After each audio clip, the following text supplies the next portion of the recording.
Welcome everyone to the Audit Committee meeting here at the Clacton Town Hall on the 30th of January 2025.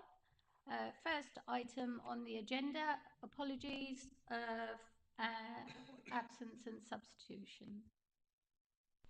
Thank you, Madam Chairman. I can report apologies for absence this morning from Councillor Mark Platt, and there's no substitution today. Thank you. Thank you, Ian. Minutes of the last meeting. I'm happy to move them. I just need a second there. Yep, Graham. Councillor Steady, thank you. Declarations of interest. I've not been made aware of any declarations of interest, Madam Chairman. Thank you. And questions on notice pursuant to Council Procedure Rule 38. None received, Madam Chairman. Thank you. So on to report of the Internal Auditor A1, report on internal audit September 24 to December 24. Thank you, Craig. Thank you, Chairman. I've got two reports today. So my first report is the periodic internal audit report. And the sort of main highlights of that report are that since the last committee, we've completed 8 audits, 7 of which received a satisfactory level of assurance, so no significant issues. But one of those audits did receive an improvement required report of overall opinion, and that was disabled facilities grants and adaptations. So if I go into that a bit more first, so on page, I think it's 18, you should see a bit more detail as to what the issue is, which it relates to.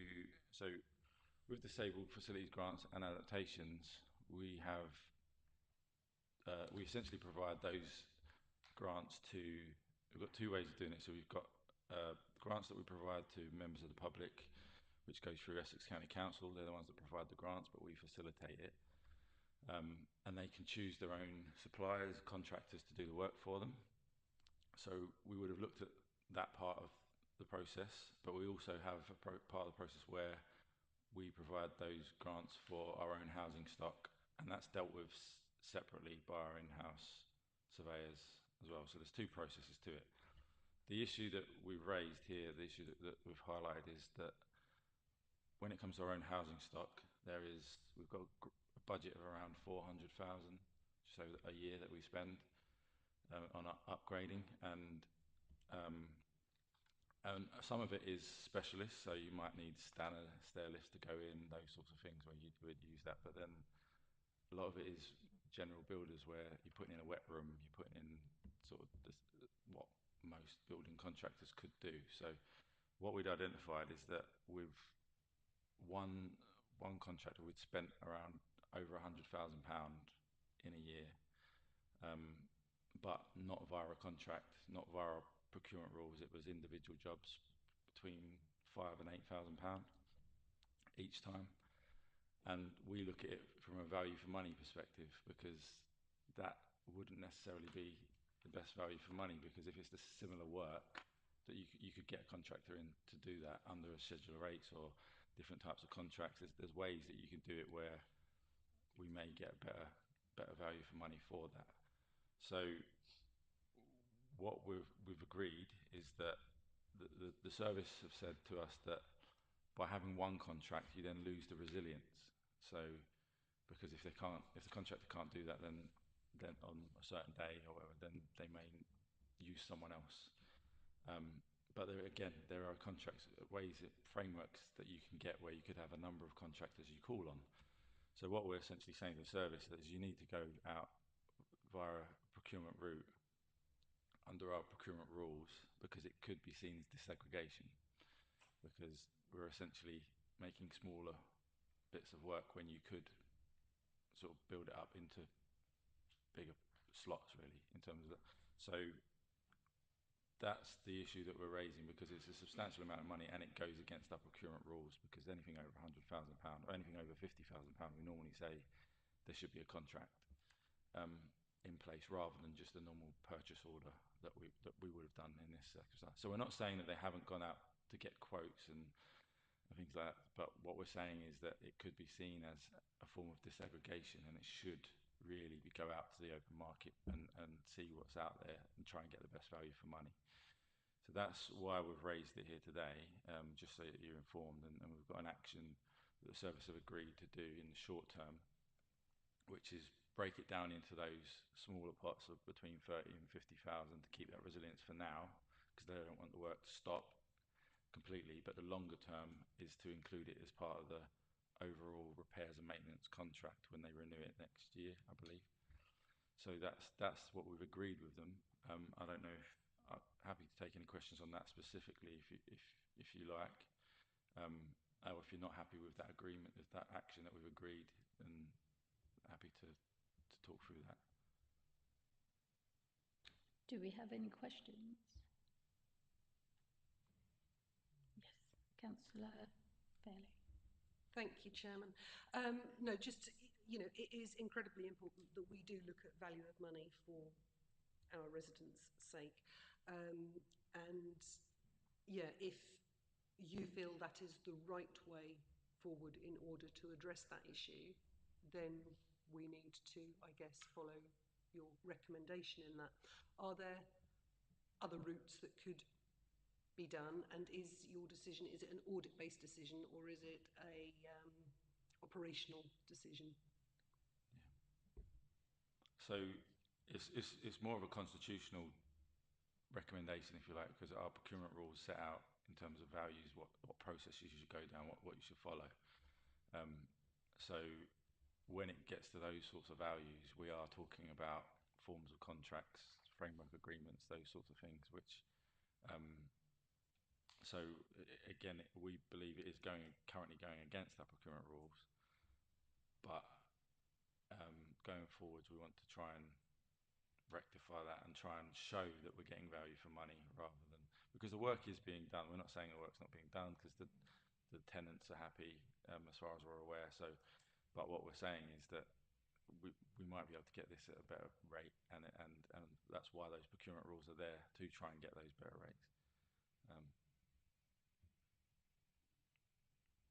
Councillor Morrison. This actually might not be something you can answer. Yeah, I'm all for value for money. The only thing I would say is sometimes when you go for larger contractors, would that mean going further afield? Because I was thinking if we can keep work as local as possible, may not be quite as economical, but it's better for the local economy. I mean, it's not necessarily going for larger contractors. It's kind of agreeing that there's a certain amount of money, because anyone can bid for that work. So if they're still local, they can still go for it, and it just means that they will have to provide the best possible quote in order to get that work, and they'll just be up against everyone else in the market to make it competitive.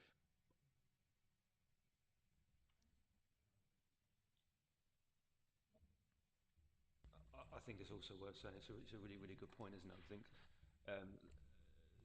when sort of recently we've adopted the social value policy and actually aggregating it, and so it's all about what Craig's saying, if it's £100,000, then social value would apply. So another part of our procurement rules kick in and say, actually, you've got to extract social value at that level of spend. So we look at those kind of, they're called TOMs, which are those areas we've agreed. So that should counter that. That should counter that. So it should, again, always we're doing is, yeah, value for money plus that social value as well. So hopefully the policies are in place to give you that assurance, yeah. And just to add to that as well, when you get those higher values and you go through essentially the vetting process, there's more.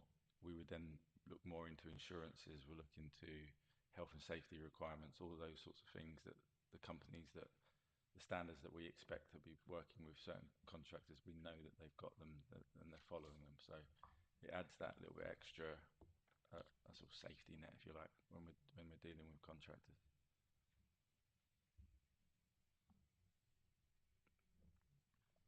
Councillor Steady. Yeah, so what you're explaining is that gives us more transparency, though, doesn't it? Well, yes, as well. Yeah, it would be a bit more transparency. I mean, because when you've got a number of smaller transactions, it's you kind of don't essentially always know exactly what everything's for. So, but whereas when you know that there's a certain piece of work and it's gonna be for this value, is a little bit. It could be seen as a little bit more transparency. But yeah, it's hard to sort of give a fair answer on that one. Yeah, I was just going to ask about risk. So here that it says there is also an associated risk of external companies carrying out works without any formal checks to establish that they are suitable to undertake the works for the authority. So in the past, has that been an issue? So is that something that's sort of come out of this? Um, I think over the years, I think we may have used contractors that we might not have got through our checks and balances, and that's essentially why these controls are there. Because most of the time, new controls come in because of history and things that have happened. So, and not necessarily here. It's just in the industry itself. So, and that's what we learn from with things that happen elsewhere as well. We try and learn from it and include it in our control framework. Yeah, Rich. I think it's also worth mentioning, I think, is up to £50,000 with these procurement limits. So up to £50,000, we rely upon a quote process. The quote process is accompanied by when we engage someone, we've got our own standard terms and conditions. So if we raise a purchase order, they've got standard terms and conditions which we'd expect the contractor or supplier to live up to. So it does cover insurance, it does cover bits and pieces. Once you go over £50,000, then that more formal process kicks in, and we'll be looking for a standard contract then. So instead of our terms and conditions, it's a much more fundamental, comprehensive document. We've now got TDC's got its own standard contract, or a contract that's more associated with the procurement. So I think there's all those checks and balances. We don't want to give the impression that we're employing people without those checks. We are. They're just different documents. So it's the more you spend, the more that governance sort of process kicks in. So actually exposing it at higher value, exposing it to a formal contract, and as Craig said, those checks and bits and pieces, that makes perfect sense. There's always risk. I think the higher it gets, we're just trying to limit those risks in terms of the competency of contractors as we go through. So it kind of just layers up as we get higher. That's brilliant. Thanks for that clarity. Any more questions? No, I think we can continue, Craig. So I'll go on to resourcing. So I'm pleased to say we've now got a new apprentice. Hopefully we can keep him longer than 6 months this time. So he's getting on well, and we're pleased with our new member of the team. So just to again let you know that we've got a little bit extra resource now to help with our admin and everything else going forward.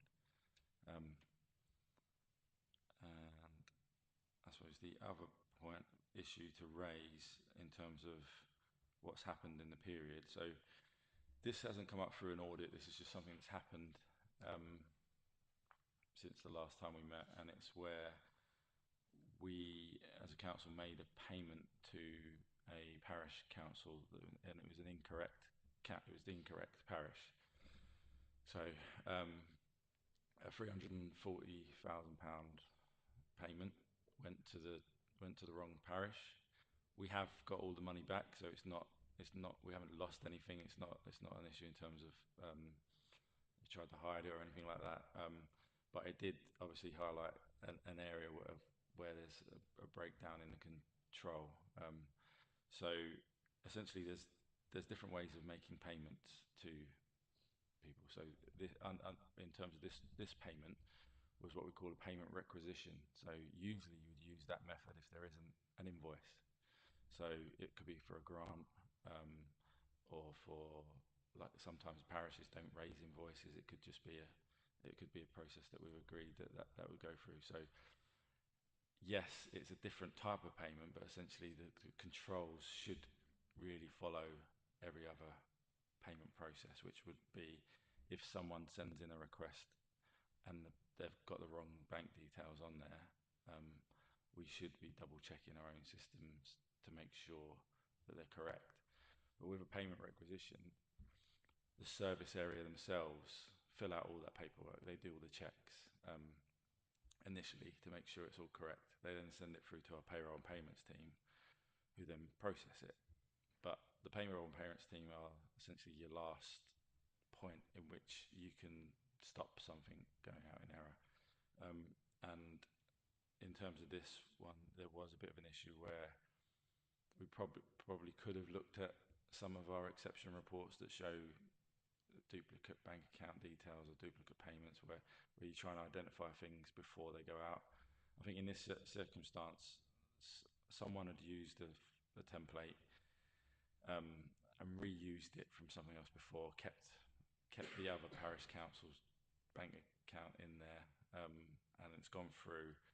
But initially it was for a smaller payment, so about £900, and nobody, like the parish didn't notice it themselves, that they'd been paid something they shouldn't have received because it was a smaller amount. But that then changed those bank details because that got through, and we probably should have, even though it was a small amount, we probably still should have done that check to make sure that those details were correct.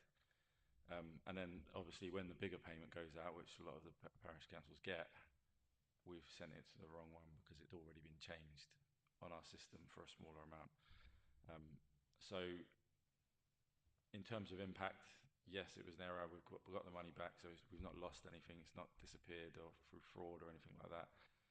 But what we've agreed with the service going forward is that when a service area sends that document now, which says the bank details and who they want to be paid, they need to provide evidence of where they've got those bank details from. So if that's an email from the parish or from the company, whoever's going to use it, or the charity for the grant, then we need that confirmation that that's exactly what it is and it's not been put on the system in error.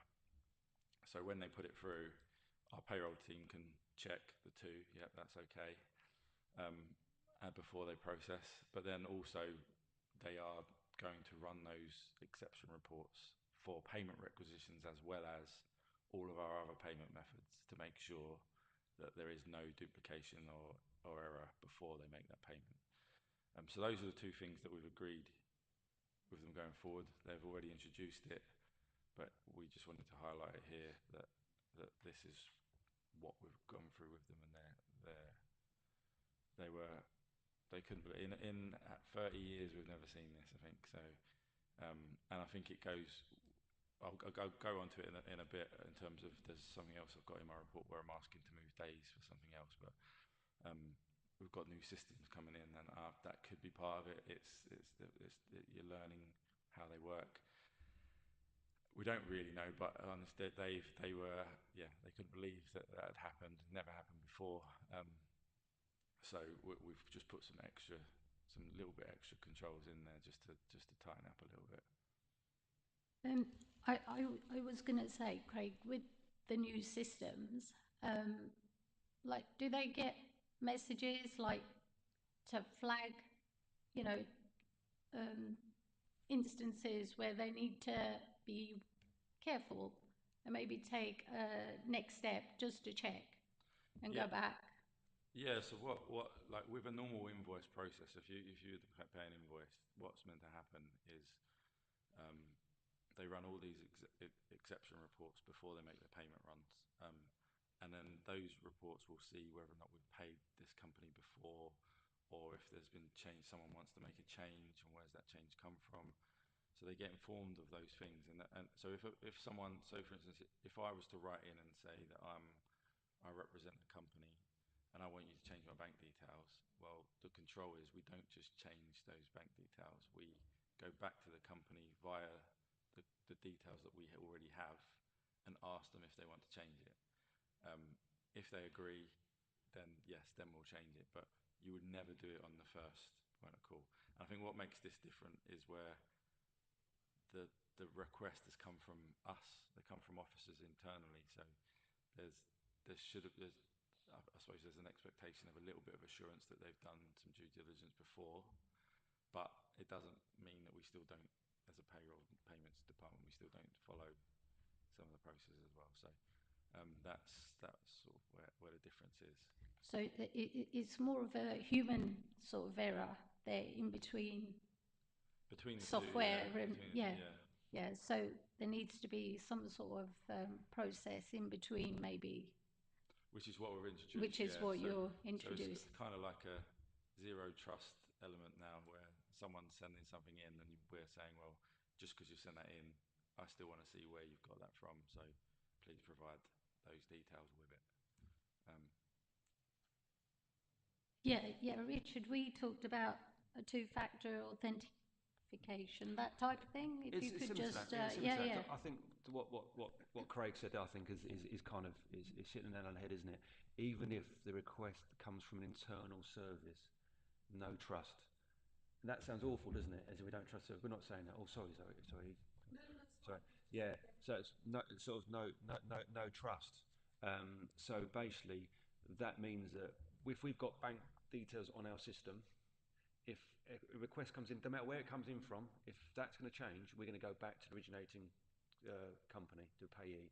We're never going to change bank details unless we've spoken to that company or we've got documentation, official documentation that says change our bank details. Because on invoices come in with bank details on sometimes. So if it's an official document that says actually our bank details are changed, that's fine. But I think that no trust, no matter where the information comes in to change bank details, no trust, we're going to go back to the originating supplier, contractor, payee, and ask them to verify those bank details. That is the same. That's the sort of same thing as that multi-factor, same sort of approach, and I think that's the best way to describe it. No trust, no trust approach. So. Councillor Fairley. Thank you, Chairman. Yeah, I absolutely great listening to what we're going to do to put in checks and measures to stop that happening in future. I mean, and there must be processes with the district council, so there must be processes that are followed for substantial sums of money being paid out. But how does it then link into training, and how does that happen, and how will you then see that that the new processes are working, and will we hear about that? So in terms of training, I think the team are probably going through a lot of training at the moment, because we've got a brand new payroll and system that's been brought in, which I think is also helps with the payment side as well. So I would assume that they're going to go through training. But in terms of assurance going forward, we still got to finish our accounts payable audit, which is that process of looking at all the different payment types and how they manage that and what they're doing. So we will be checking at that point, which is ongoing at the moment, whether or not they are using this new process. Is it in place? And if it's not, then I can bring that back. But that's essentially the plan, is that we're doing that at the moment, just to make sure. So we've included it. So we're already doing an accounts payable audit anyway. But obviously, because this issue has been raised, that will be one of the things we specifically look at as well, because it's part of that anyway. So, because there's been an issue, does that mean then that you're going to look at it perhaps sooner than you would have done? Is there a timescale to that? I guess what I'm trying to, you know, you say it's a department that's going through a level of change at the moment. Is it indicative that actually there's more attention needed? Do we have the assurance that that department is working properly, that it's not going to happen again? Yeah, so we're not doing it this soon, just particularly because of that. So now that we know of it, it will definitely become part of that regular review anyway, because we do audit those areas, because they're part of our key systems. So we do audit them quite regularly, more than most. So, but obviously, because we're already going through it, we can add that in, and it's kind of an extra level of assurance in a short period of time. Because normally what would happen is we would have gone back and given them some time, 3 months, 4 months, and then come back and checked as a part of a follow-up process. But because we're already doing the audit, we might as well make sure at that point as well. So when we come back and we finish that audit, I can specifically give you whether or not we're happy with what's been coming in.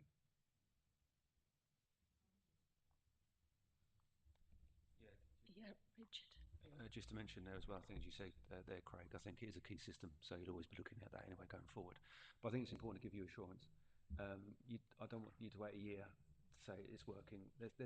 We'll have a look. We'll have a look at it, and we'll have a look at say between now and March and your next meeting, we'll say how many bank details were changed, how many had. So let's bring you some information back, so you've got the assurance that the control was operating, and give you some stats around it. That is there. And again, your assurance around training. If there was a lot of people involved in this process, that's more difficult. We're talking about a small team of about 4 people.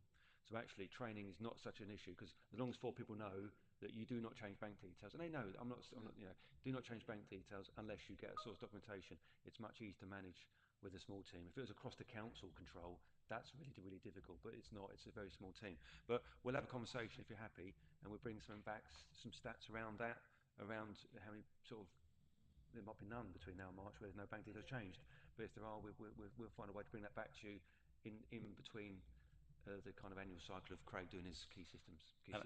So, and it's worth saying, because this doesn't happen very often. Like companies and charities and changing their bank details is not a process that happens regularly at all. So but I mean, it could be more than a year sometimes before anyone even does that. So again, it's not something that you do regularly. Not to say that we shouldn't still do these checks and know what we should do, but that's could be part of it as well. It's not you don't see it a lot. And even between now and March, when we come back, there may not be any changes, which I can't. All I can give you assurance over is that they know that they should do it. So, but that's, yeah, just wanted to add that in there, really.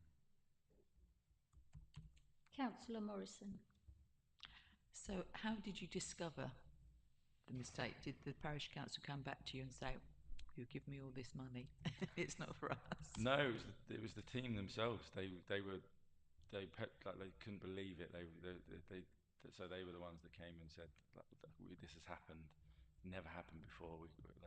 They were really shocked, and yeah, it wasn't something that they're used to. So they were straight away told us about it, and just we looked at how can we make sure it doesn't happen again. Well, that's good. So mistakes happen, and we're all human, and mistakes do happen. So the fact that it was picked up, but you can put another level in there, and let's face it, nothing focuses the mind more when a mistake happens. Yeah. I'm sure everybody within the team will be extra vigilant. So good. Okay. So in terms of this report, I think that's everything. We've got the. So if you wanted to see what audits we've completed from page 21, I think you can see anything that's highlighted in bold were the audits that we've completed in that period. And then on page 25, essentially is all of the significant findings that we bring back to you now, that are ongoing and that we're monitoring, and that so you can see them. There's more of an update on the 2 project management issues that were raised. So they have now recruited to all the positions within the project team, I think it's called. I'm not entirely sure what it's called, but there's a team of project delivery team. Okay. There you go. So they are now recruited. So the next step is, I think the other issue that we wanted, or the action that we wanted from that, is to then send out guidance for all services that work on projects or have any involvement in projects, in terms of what you do, certain steps, and how it all should work, best practice, that sort of thing, which the project delivery unit is going to provide. So they haven't done it yet, because I think they've only just recruited the lead officer. So hopefully, in once they're settled in and they get to know the organisation, and they can then, before we start working on new projects and things like that, they can get that guidance out there for everyone. Great. Just want to ask, with that project delivery team, are they all our internal officers, or is it a mix of like contracted out as well as our internal officers? I think the majority of the officers are internal, but I think they do work with other agencies as well. But don't quote me fully on that. I know that there has been in the past some involvement like that. But Sorry, Richard, you got Yes, more respond to information that, on that. respond to that, and a question if that's okay as well. But yeah, I think it's a mix. It's a mix. Predominantly, it was based on around having those employed people, but I think it was recognised that flexibility. We might have to go and so there could be legal advice, procurement advice. That would have to be sort of like a purchase service. So it's a real mix, subject to what we need and the timings and flexibilities we need to deliver a project. And can I sort of just raise a point? Because I know it's this time of year, sort of January meeting, not a million miles away from the end of the financial year. It was just, I know we spoke about it, about assurance around where you are on the plan, because I think you're quite comfortable where you are, because it's about completing the plan, because at the end of the day, you've got to give your opinion on the council's control environment around sort of May, June. So I know, just to give the committee assurance, you're fairly comfortable, aren't you, with your coverage?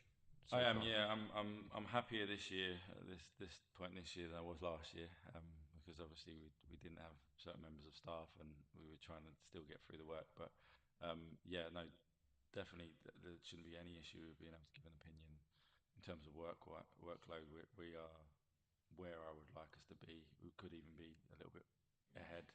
I don't want to risk it, touch wood, but yeah, it's looking good at the moment, so I should be able to give that opinion. Councillor Steady.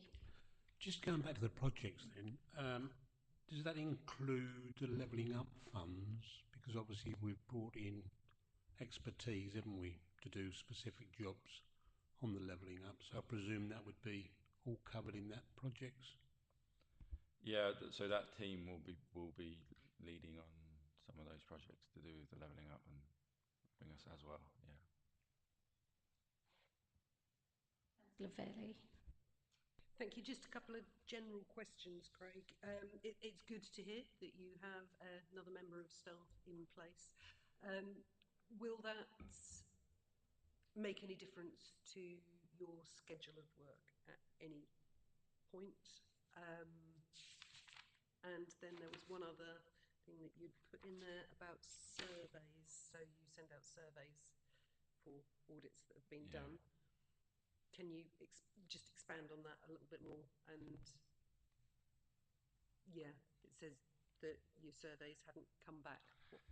Yeah, so in terms of the impact that our new apprentice will have, we've obviously the audit team as well as the fraud and compliance team, he's providing all of our admin support really, and there is a lot of it. So essentially we've got officers that go out on visits and inspections and they can come back, but they can, our apprentice can help write up those notes.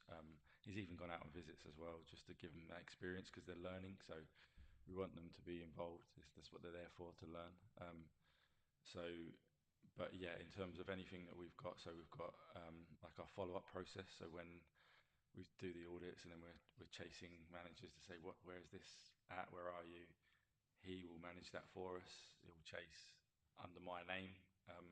So I give them access to my email address. They send it out. It looks like it comes from me, but it's him. And we're going to get the responses. He'll collate them. It's just that sort of thing that helps just put things in front of me. I can then look at it, and I haven't got to do all of it myself. And it just saves a lot of time for us in terms of work and getting it onto the systems and recording it all. And the other question about the surveys, I mean, as part of the standards that we follow, it says that we must provide a survey at the end of every audit and ask for their opinion on how it went. Did we ask the question, like prudent questions? Was it in a timely manner? That sort of thing. And sometimes we get them back, but sometimes we don't. I suppose it isn't a priority for everyone to do, but we haven't had, in all the time that I've been doing it, we haven't had any bad, what I would say is bad ones. Whether or not that's because they don't want to be audited again, I don't know, But yeah, so it's just a part of the process that we follow, and we just update you, because if there is a bad one, then I need to update you on that as well, as if in terms of, because it's an identifier of, are we efficient, are we delivering against the standards, are we doing what we should be doing, and that's sort of something you would use to kind of help provide evidence that yes, it's okay. But if you were regularly getting ones where they're saying, no, you took a year to send this and that didn't work and didn't like that, then that could also be an indicator that we're not doing what we should be doing as well. So, if they're returned, yeah.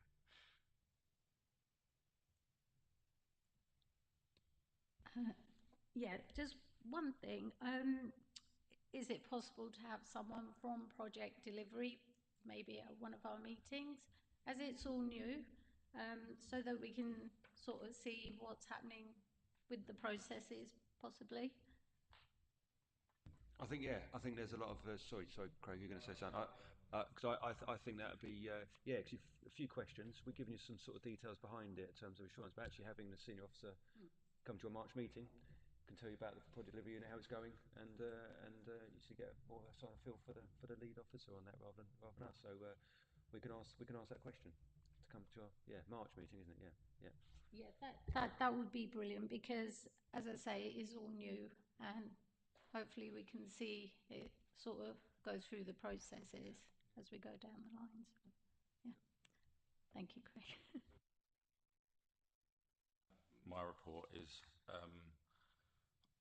what I'm requesting that we reuse the days that we have for Careline and risk management. So Careline obviously is still going through the process. The decisions still need to be made. They don't want us in there while this is all going on. I'm not sure what we can add while that's happening. So what I'm requesting is, because there is this new payroll system, we didn't really anticipate needing to get to know the system ourselves a bit more. So I'd only allocate what we normally allocate for a payroll audit. But looking at it now, it's a brand new system. It's divided between our HR department and payroll, which wasn't the case before. So there are new things that our auditors need to get their heads around, and all I'm requesting is that we divert those days to that audit, so we've got a little bit more time to make sure we know how it all works and what's going on. So that's that side of it. And then the risk management days, essentially, I've written you a report on risk management today. So essentially, the work that we've been doing on that, again, rather than doing an audit, because we've spent a lot of time on it and we're giving you an update on that myself, I'm allocating the days to the work that I've been doing to provide you the update, if that makes sense. Because it's kind of still a level of assurance, because I'm bringing it to you anyway, where we're at and what we'd like to do going forwards. So with HR and payroll and software sort of being incorporated, will you still have to do two separate audits, HR, payroll, or is it all kind of clumped together now? No, it's one of those things where we're modernising, so everything's going electronic, and it includes HR. So the process has now become, someone joins the organisation, you put them on the system, the contract goes on, you put in all their salary, the scale points, whatever else. Click of a button, it then goes onto the payroll side, and because it's all electronic and everything else, you've now got areas where we need to make sure that the HR side, they're doing everything they should be doing properly to make sure it's all okay when it gets onto the system. And then we have to check that the payroll team are doing what they should be doing from making the payment side. So it's still the same process, but it's just essentially carved up into two areas now, which we just need to make sure we understand it a bit better. That's all, really. So we're not saying there's an issue or anything like. We're not worried about it in terms of, oh, this is going to be a big issue. It's more our own understanding of it, because it is new. I think around assurance as well, because we're not the first ones to introduce the system. No. So Craig's not come along so when we implement a system, there's loads of controls that are built into that naturally. So we learn from other installations. We've got people who work with us to support us. So when a system goes in, there's a load of controls that go into that process anyway. And then obviously you're reviewing to make sure that you're happy with those controls. So I don't want to give the impression that Craig comes along later and finds all the issues. They should be being picked up through external advice, through the expertise of officers who are, because they're working, officers who are implementing it are obviously thinking the same way as Craig would, control processes. Around things like we talk about self-service, and the system will allow staff to actually update their own details on the system. Now that's going to have controls around it, but the system should have that baked in. But you can always improve, can't you? You can always tweak, can't you, based through experience and other people's learning. Let's learn from other authorities that have introduced these systems as well, and let's try and bring that in as well. So your kind of final check to say, actually, thumbs up, you're pretty satisfied. Yeah. The highest we ever reach is adequate, don't we? Adequacy, which sounds horrendous, but we strive for adequacy, because actually if the adequate controls, that's absolutely fine, we're happy with that. So I think between all of that together, and your kind of end of school report almost, isn't it? Saying you're fairly happy with the design of the system, design of and implementation, and then we can move on from there. So Chairman, on behalf of Katie, who's attending her first audit committee today and has just joined the team, can I just offer her reassurance that, having just heard what's just been said, that she will get paid next month? Thanks for that, Ian, and welcome. But yeah, hopefully this will be a good way to start on meetings. Have we got any further questions? No? Well, I think. So that's it from me. So just really recommend that the report to be noted and. Sorry, Chairman, could I just also add into the printed recommendation that the report be noted that you also add into any motion that you agree that the Careline follow-up audit be deferred and that the 5 audit days therefore released be reallocated to the payroll audit, and you've heard the reasons from the internal audit manager as to why he's made that request, and also that we record that you're requesting a senior officer from the PDU team to attend the March meeting of the committee to respond to any questions that members may have on governance aspects of the work of that team. Thank you, Chairman. Thanks, Ian. To recommend, Chair. Thank you. Yep, I'm happy to second that as well. So yeah, I think we're happy with that. Everyone, show of hands. Thank you.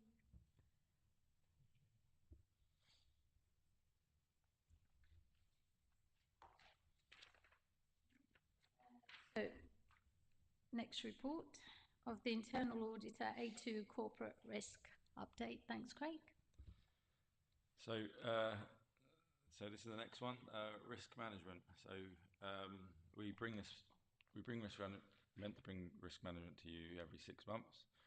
Corporate risk registers. I think we obviously with the comments and everything else, we're a few months later. So I'm bringing you an update today, and I've put some recommendations. So on page 28, we've got a current position within risk management, and I'm kind of I want to get a discussion around risk management at this committee, because obviously you get the corporate risk register comes here, and it's essentially what it should look like, what it should include, and it's if you put lots of people in a room and ask them what the risks are, everyone's got a different opinion on what the highest risk is and what the issue is. But in terms of your corporate risk register, it should really, what should be on the corporate risk register is what would stop this organisation working tomorrow. What are those big risks that, if they happened, there'll be certain services that just cannot work, cannot do what they need to do. So I have I probably should go to the risk management framework first, really. So I've put that in there again. We haven't made any changes to that.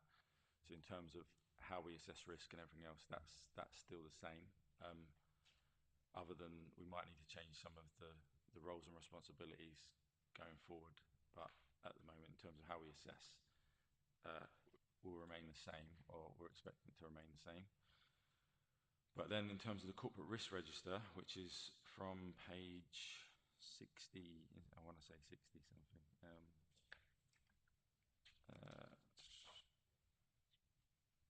Am I right saying that? 50 in the 50s then maybe. So yeah, from about 46 I think onwards was all your corporate risks. So we have made some changes, and to give you an example of one of the changes that we have made. So I've spoken to the chief exec, all senior management, to get their input in terms of risk in their areas of responsibility, and essentially what impacts on them, what keeps them up at night, what's the thing that's the biggest risk. And a lot of it hasn't changed, but some of the things that I'm recommending that we do look at is there an opportunity to merge some of these risks? So we have done it with the HR risk. So there were two HR risks on there where there was a lack of capacity was one risk, and a loss of key staff. So yes, they're different meanings, different types of risk, but in terms of the impact and the mitigation that you would undertake is probably the same. So what they've done is that we've included that as one big risk, and then within the details of it, they've included all the mitigation, all the things that they do to prevent that from happening. So now, instead of having two that was, in terms of the actions, was duplicated itself, we've now got one big risk that does that. And there are other opportunities where we could do that, but I wanted to, before any changes like that happen with everything else, I wanted to have that discussion here, really, to make sure that you're happy with that approach. So some examples. Sorry, I'm going up and down this report. It's quite a big report. I'm trying to find where I was at. So some examples of that would be transformation of. My screen's gone blank. Oh, there we go. 1 second. There we go. So an example could be where on our risk register we've got transforming tendering project. Well, we haven't had the transforming tendering project for a long time. Yes, we do have other projects on the go that could be classed as that, but that's particularly no. So could we remove that? Same with what else have we got on there? Essex Family Solutions. Yes, we still do that, and now Essex County Council lead on it, and we support. Is it a corporate risk? Would it really prevent this council from providing all the services it needed provided if that wasn't happening tomorrow? Probably not. So is that an opportunity again? Can we remove that? And it's just that discussion of, is there any others on there that you think that really we could possibly merge? Like another example might be, because we've got 4 IT risks on there, that could probably be reduced down to 2, because 2 of them relate to information governance and data protection.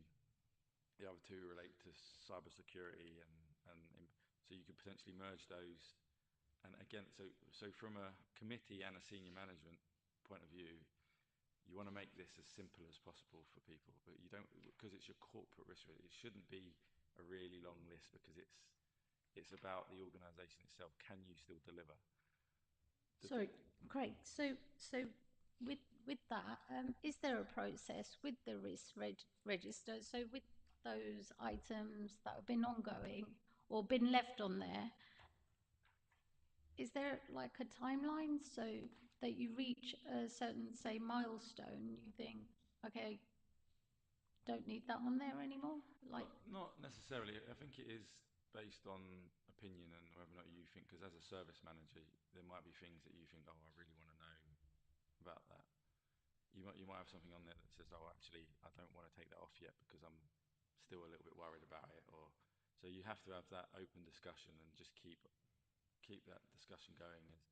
Is this still an issue? And if they then say, actually, no, I think we've got this managed. It's not really a corporate issue anymore. Remove it because underneath that, uh, operationally, people look at they look at risk. You do it without thinking because when you're making a decision, you are thinking about, oh, what's the worst that can happen? You might not always articulate it or write it down somewhere, but that process is going on in people's heads when they're thinking about how do we deliver this, how do we do this, what we're going to do in our service. So risk management is about how can we get that down in writing to prove that we do look at these things and we do sort of take it as an important process. So, um, but so it's just about that continuous dialogue, if you like, and obviously ownership. So the audit committee is sort of you want to make sure it's working as efficiently and as effectively as possible. So you have that input as well. What do you believe it should look like? How should that be moulded? So Yeah, I'm all for streamlined services. So yeah, that's brilliant. Councillor Fairley. Thank you, Chairman. Yeah, I would agree. If there's a possible route to streamlining and simplifying and being able to say, yes, on that particular issue, we have assurance that this is no longer, if you like, a risk in relation to the corporate risk register, then yes, I think something should be considered and agreed for removal. Equally, I think it's important that we're looking at new things coming forward. So, for example, Craig, you know, devolution, is that a risk that should be added on there? So yeah, I'm happy to take the recommendations that you have put in terms of, especially where you've got your IT ones and you want to reduce sort of the 4 down to 2. I think that's a good idea. But yeah, equally about things that need to go on there and what other things do we need to consider, because it's always a moving, everything's always a moving target, isn't it? That's really interesting with the local government review and devolution, and how are you incorporating that transition as well? Is that been taken into account? Like that I'm hoping to have today. That's the point of this, is that that's a risk that at the moment we don't have it on there. But yes, it could have a big impact and probably will have a big impact on how we do things. So should it be included in some shape? Because is it a risk on its own, or is it a risk that will impact all of these other risks? So should we be looking at how the LGR and devolution will impact those ones based on that itself, what's happening, or is it a risk in its own right? And I suppose that's the discussion: is how do you approach that? Um, Richard, did you have any? Yes, again, I think that's a really important point, isn't it? Because I think the devolution LGR lens is held up against everything we do, isn't it? The risks framework is no different, isn't it? So I think it's a really good point, actually, that we need to, as sort of Craig's saying about developing it going forward in discussion with yourselves. Yeah, that one's got to be added in there somewhere, isn't it? However, I think on talking about what changed, I think page 46, because I think what you said, Craig, around what are the risks that prevents TDC from operating on a day-to-day basis? And I think some of those ones, they're high level, they're the risk headings. I don't think they change much. It's what's underneath them, isn't it? Which is strange, because they're really high level strategic. I'm just wondering, because in this forum, we can't get into a kind of a nitty-gritty discussion around risks and win that consensus. I think, and also on the back of the training we had last week, I'm just wondering whether there's a little sort of session on risk management or something that we could have a look at. We can explore, couldn't we? And then do a session outside of the formal sort of meeting and have a conversation around, what do you see this looking like?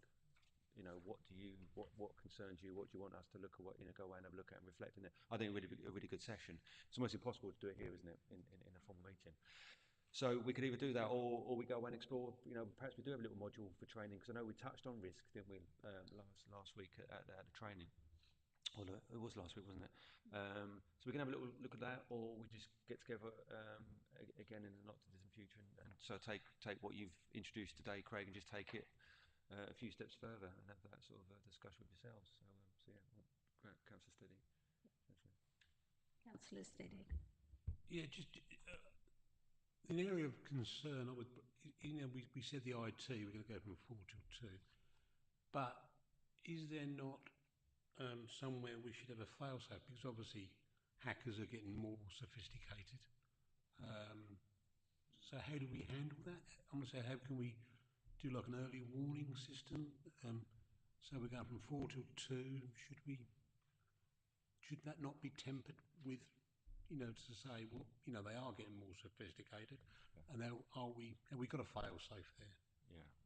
So the way sort of the process for risk management works is you've got your inherent risk, which is, let's say we didn't have a department at all. So we're operating, we don't have an IT team, and there's all these cyber risks that are there, that are out there. That's a very high risk that we will end up getting something happen to us because we don't have any controls, we don't have the management in there to make sure it doesn't happen. So the inherent risk is usually quite high, especially at corporate risks, because they are things that if you had no processes, nothing there to stop it from happening, it would be a significant impact on the organisation. The bit that we really need to look at is what we call the residual risk. So that's when we look at the services in terms of how they mitigate those risks. So our IT team will have firewalls, they'll have antivirus software. I'm not going to try and pretend I know all of the details, but they'll have all these things in place to prevent that. And then when you speak to them, so for instance, our IT manager, if you speak to them as part of a risk management approach or from an audit or anything else, we'll then say to them, so how do you prevent this from happening? What do you do? Is there a risk that this will happen in the next 3 to 6 months? And if they say no, we've got it under control, we've got all this new software, we've got all these new processes and approaches, that keeps your residual risk low. So yes, it's a big impact, it's out there, but we're managing it. So therefore, it's not as big of an issue for us to worry about because it's being managed. So by keeping it on a corporate risk register, you are still monitoring it and it's still there. But if the manager then said, actually, we don't know if we can compete with all these things that are coming in or under, gosh, we've got no resource, that residual risk is going to increase. And then when we come back to you, if you see that increase, again, that's where you can say, where's the assurance? What are you going to do? Is it going to cost money to fix that problem? It's that sort of thing. It gives you that in to know what's going on, because that's what you're talking about is probably at a departmental level. So those are the processes that they would follow to make sure that doesn't happen to us. But from a committee perspective, you're looking at the overall risk, the higher risk, and if that residual risk isn't increasing and they're happy, then that's some assurance that on the ground they're doing what they need to do to prevent it from happening. Does that answer your question? Yeah, good answer. Yeah, good. And while we are on IT, I don't know, you might know, you might not know, but the use of AI in audit, like, as a council, is this something that we're embracing within audit? Not so much in audit. I have had a little play, if I'm honest, but I'm one of those that I'm a bit worried about where the source material comes from. So even if it comes out really good, I'd still be worried about where they got it from. So I'm we've had a little play to try and see what we can do within our limits, because we've got a software called Copilot, which is a Microsoft-based one. So I've had a little play, but I haven't started using it yet. Yeah. Rich. That's a fairly coming in. I just want to, because what AI is really good at, though, it's really good at you being able to interrogate data really quickly. Because you could take hours and hours and hours to do something, and you can send AI to do it, and it can look for something and interrogate. So in terms of the audit universe, I think AI is really, really good for that. Replacing Craig, you give me an idea. I'll explore that this afternoon and see what's on this by the shelf. But I think I think AI has got that kind of layered up approach. I think it's a really good tool, isn't it, for you? I mean, you've used it in that sense already, haven't you, to interrogate data. that would take ages. So yeah, we'll hopefully just keep stepping little sort of baby steps and bring that in. Yeah, watch this space. Councillor Fairley. Thank you, Jim. I think it's a really good idea to have a workshop for the committee looking at risk in this context. Talking to Pam just before the meeting started, we were talking about the training session that we had, saying, you know, oh, what did you think of it? Did you think it was good? Did you think it was useful? And yes, to a degree, but I did turn around. I said, but wouldn't it be good to do sort of something small that's specifically on our, you know, on our agendas, if you like, so that we are developing our knowledge about our things. And I think so yeah, Richard's suggestion, actually, we have a workshop on this is a great idea, like that.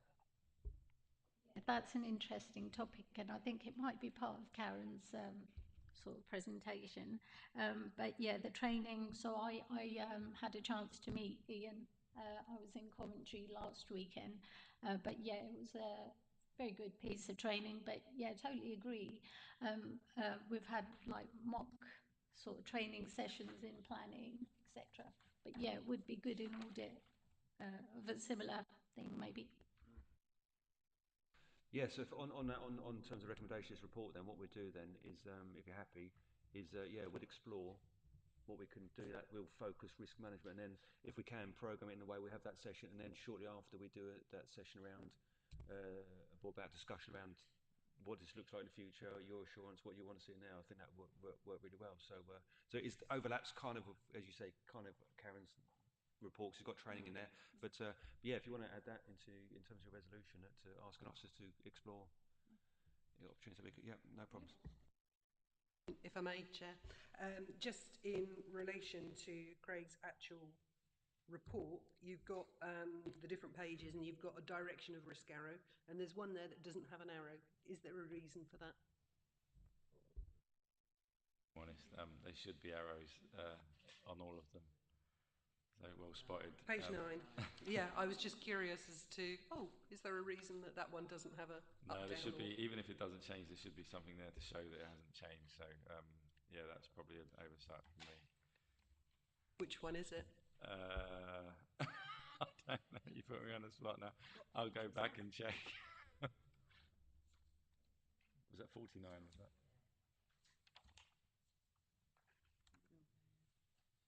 Yeah, management information. Yeah, that's my fault. I didn't put that in. Proves I Good read one. it correctly. Good one. well spotted.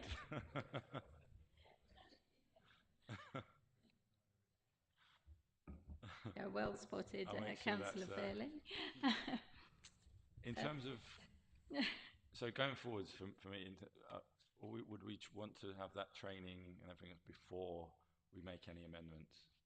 That way we can, yeah, that's fine.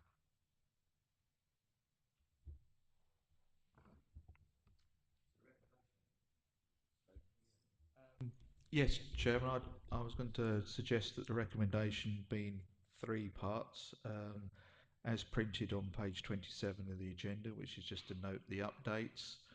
The second part would be to endorse Craig carrying out his further review to determine whether some risks can be removed or merged or even added, as we've touched on devolution and LGR. And the third part would be to be exploring the training workshop and risk management issues, and that should happen before members get to make any formal decision on whether to adopt the further changes to the corporate risk register that Craig will produce in due course. Thank you, Chairman. Yeah, thank you, Ian, and I'm happy to move that. I need a seconder. Yeah, Councillor Fairley. We'll just have a show of hands. Yep, all happy to move.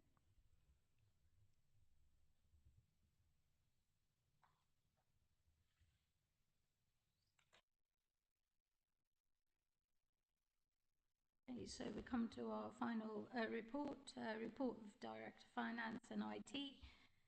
Table of outstanding issues. Thank you.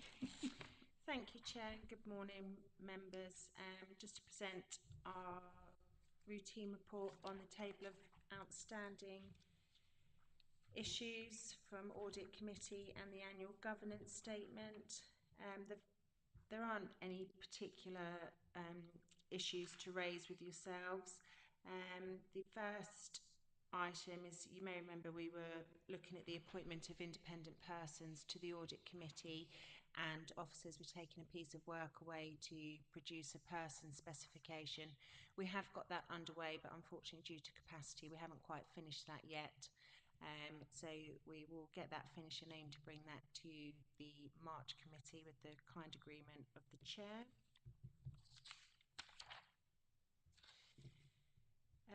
External audit delays. As Councillor Fairley is so eagle-eyed today, I'll own up to my typo at the bottom of that paragraph. Where the latest statement of accounts we would like to bring to a special meeting of the Audit Committee in February 25, not 24. Once again, my apologies. So that's just to provide you an update on that. And then a little bit of the new item, and you've touched on it a little bit through Craig's reports, with the LGR and devolution, is the government's strategy for local audit reform, for overhauling the local audit system. Their aim is to create a new local audit office, which will be known as the LAO, and that's ultimate purpose is to bring together key elements of the local audit system, for example, coordinating the system, contract management, setting the code of audit practice, and an oversight of the regulatory framework. Within that piece of work, the government have also highlighted their intentions on building on previous recommendations for the Redmond review, which we've had in our agenda for the past few years. And some of those measures include setting out the vision and principles for the local audit system, reviewing and the purpose of local accounts, enhancing capacity and capability in the sector, which obviously we've experienced a little bit of trouble with, and strengthening relationships. You'll see further on in the report the anticipated timescales of setting up this body. So consultation and engagement are starting round about now, and then the intention is to have the LAO fully resourced and in full swing by 2028. I suspect those milestones will be subject to being pushed to the right. I don't know if you've got any points you'd like to raise on this, Richard, at this moment. I think the point you made there, Karen, is I think it builds on what we already know. So it's not a whole new initiative. It builds on the Redmond review and bits and pieces. And there's things we're already doing. It talks about independent person. We've already embarked on that. So I think there's a lot of common sense in there. I think, dare I say, it's going back to the Audit Commission days, where the government stressed that it's not Audit Commission. That's the first thing they say. It's not Audit Commission, but it kind of is going back to, well, that was back in 2012, wasn't it? They were abolished. So it's kind of recreating that. So yeah, I think it's a lot of common sense in there. We'll update the committees we go through, won't we? As this changes, there's big consultation and bits and pieces. So we'll keep providing updates as this develops, and it could end up in another little session we do in terms of outside of this meeting if as things progress, whatever speed they progress at. So yeah, that was. Hopefully that's just add a few bits. Yeah, with the LAO, obviously ongoing till 2028, but you know, things don't stop. Obviously, this council's carried on from its practices. It's still working as normal. So although all that's going on, things are still going on. We've completed quite a few bits over the 2 years that I've been here. But yeah, it doesn't just stop because of reforms, etc. I think just another point, Chair, I'd like to highlight from that report in an effect that will be on the Audit Committee is the proposed changes that the government would like to bring into how an Audit Committee operates, and some of that is the provision for at least one independent member, which we're already working on. And they would also like to understand views on whether the chair of the Audit Committee should be an independent person rather than an elected member, as is the current format. So that's just something for members to take away and think about, and potentially have a discussion on, just to bring those views forward at the next meeting. What are your thoughts on that, Richard? In terms of what audit recommendations, yeah, there's a lot there, isn't there? They will come in phases. I think they will come in phases. There's things that really, in principle, sound good. The devil's always in the detail. One of the important points that I'm always sort of fascinated with, which I think will make a massive difference, is where it's spoken about simplifying our accounts. If we have to produce 152 pages of complicated accounts, the auditor's got to audit 152 pages of complicated accounts. So my challenge is always, and I'm really fascinated what that comes out there, is around what does that look like? I'd rather accounts that are much more, because do you remember the Redmond review where Sir Redmond said they're impenetrable? Our accounts are impenetrable. Got to question why we do it then, haven't you? If they're impenetrable, what's the value of them? So I think there's a massive piece of work that we need to do on there. I've gone off a slight tangent now, because I think for me it's where I'm kind of I'm hoping where there's sort of it helps capacity and everything else going forward. So yeah, we'll see how it all pans out. So yeah. And with that subject, also, like, how easy for a taxpayer to be able to look into these accounts as well? Like, is it easy for me to understand? So that's a very good point. Councillor Steady. Just an aside, I suppose. I think our chief executive came from the Audit Commission back in the day. I wonder whether. Sorry, well, I was going to say, be careful what you say. Has he been in the conversation regarding this going forward? And would he, if not, would he bring added value to the conversation?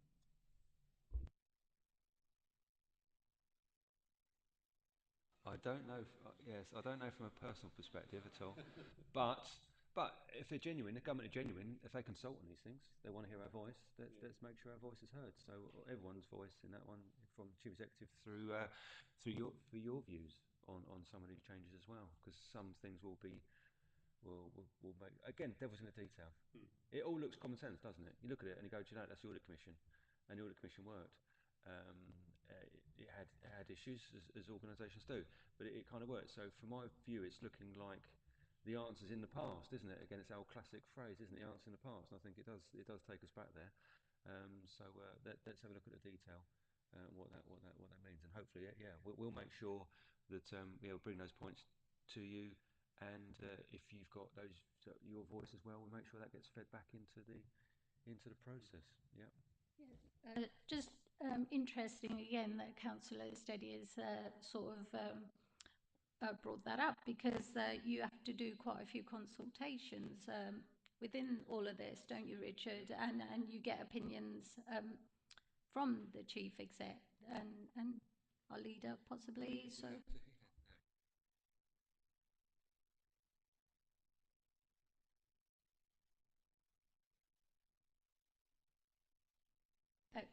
Please continue, Karen. Thank you, Chair. We'll just move on to Appendix A and B now, but I'll not dwell on them for too long, as there aren't any particular issues.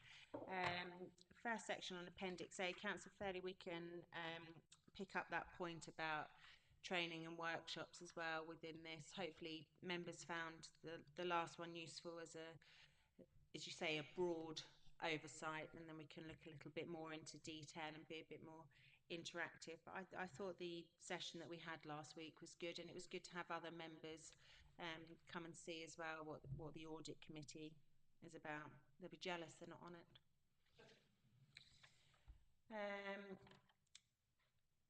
Offlog is has now been superseded under the new government. I keep calling them the new government because Richard does, but it's been quite a while. So although that's not a continuing piece of work, it will still remain relevant, and we will consider the work of that under the council's responsibility to best value. So it won't drop off the edge, it will just come in a different format, and it will be reflected within our annual governance statement, just to provide a bit of reassurance on that. At the January meeting, committee requested the annual review of the effectiveness of the anti-fraud and corruption strategy, and that will be presented at the March 25 meeting. Craig has started work on that. And you also previously requested outcomes of complaints and the council's housing function, and that's been added to your rolling work programme, so you'll have the appropriate officer and or portfolio holder attending as and when there's relevant updates for yourselves.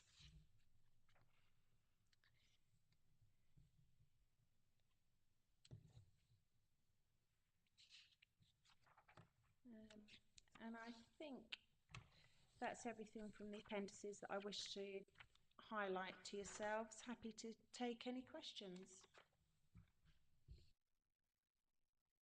Thanks, Karen. Yeah, I did get a chance to read that report in full. I noticed we've got a busy March coming up. Nothing in particular, but any questions for Karen? Councillor Fairley. I'm not sure really, if Chairman, if it's quite the right place for it, but when we're looking, Karen, at you know, our capacity to deliver the council's corporate plan and the heading that you have on your report in that, we need to have and need to make sure that we have up-to-date strategies, policies that we are working to, and some really aren't. And I have raised one, actually, Richard, with you, that I am developing concerns about, which is housing strategy. And where does that come into this? Is it within outstanding issues, or when does that get raised? So yeah, I've raised it outside, and we can talk about outside of the meeting. I just sort of thought I would mention it. I think that's again, it's a really important where it doesn't fall off the radar. We need to, strategies we've got, and I think that when we talked about a devolution LGR filter, that's a perfect example, isn't it? You know, let's have a look at the strategies anyway, as we would as TDC, because whatever span they had, but also with devolution LGR, that would ultimately potentially change that thought process, wouldn't it? In terms of because it's quite a tight timescales, isn't it? So I think we need to. We said we're going to take that away, aren't we? We're looking at that and actually look at all those strategies, put it through the devolution LGR filter, and see what we want to, what they need to sort of be changed by. I mean, one of the biggest things for me is, I think, it's the confliction as well with housing strategies, because one of the things for me is around the budget. The budget's going through the process now. We've got a full council meeting. So does it conflict with the budget cycle? It doesn't. But it clearly is several years old, isn't it, the housing strategy? So you've got these really important elements about, is it contradictory to the budget? No, but it needs refreshing, doesn't it, to bring it up to date? So there's those sorts of things we need to look at, and every strategy is going to have a different kind of a different view, take a different view on that one. So I think a piece of work we need to do, we need to make sure it's kind of quite clear what we're doing. So you've got that kind of, so from your point of view, it's not just, oh yeah, we'll have a look at that. We can list those down, can't we? And say, does LGR devolution change it? No. Or we're going to actually update that policy, and when we're going to update that policy and strategy. I think that was the intention, wasn't it, behind one of the things in the AGS, wasn't it, around doing that? So one we can take forward, so you're really clearly cited on where we are with those things. Yeah, that's a good challenge to us. It's a good challenge to us. Yeah. Steady. So the Cabinet had an informal meeting, I think it was just 2 weeks ago, 10 days ago, to go through projects. So presumably strategies will emerge from that session. Have I got it right? In terms of new ones? Or? Yeah. It was an informal meeting. What was it, 2 weeks ago?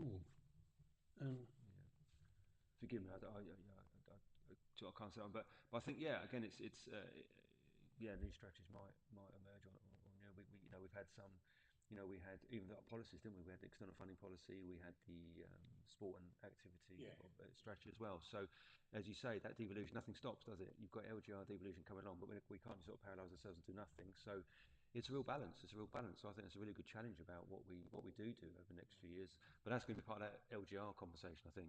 Yeah. Because actually, that balance has got to be right, isn't it? In terms of, as you said, Councillor Sidra, about we've got to carry on as TDC, haven't we? That carries on regardless. But how's that fit against we talked about some of the deadlines being spoken about is 2028. I mean that's not that far away, is it? So I think we've raised a lot of challenges and questions there, which we need to make sure that we go away and have a think about. But it'll be clear what's going on, isn't it, behind the scenes, isn't it? You want to have that clear picture. Is what's coming through new, what's been reviewed, why it's been reviewed, and does LGR devolution change anything? Because there could be things that you say, actually, do you know what? We can live with that policy or strategy for another 3 years. We're not going to look at it. Some are completely way out that we need to sort of say, actually, let's bring those in and update those. But we've got to be really pragmatic about it.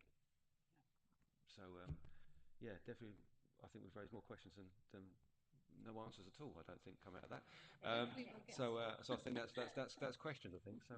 Yeah, that I feel it. Yeah, strong sweet tea required over the next few months as we head into discussing more about devolution and LGR.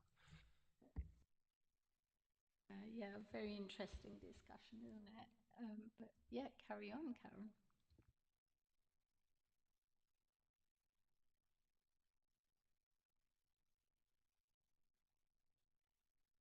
We talked about an extra meeting. Yes. 13th of February. Yes. Is the date we're suggesting, only because we haven't got a lot of room in the diary, and the backstop date's 28th of February, so we've got to bring it to you before the 28th of February. When you come back a bit to give us the 13th is still a Thursday, Thursday. So 13th is what we're looking at for that special meeting. And I appreciate it's short notice, but so apologies for that. But hopefully we can, if people are available, and we can formally sort of sort that out, can't we, over next next week, so we can push it out. So yeah, just want to mention that. Okay. Yeah, 10:30. If everyone's happy with 10:30, let's keep it as the same time. So yeah, I think. So with that report, yeah, I'm happy to move that, and I need a seconder. Thank you, Councillor Steady, and show of hands. Thank you.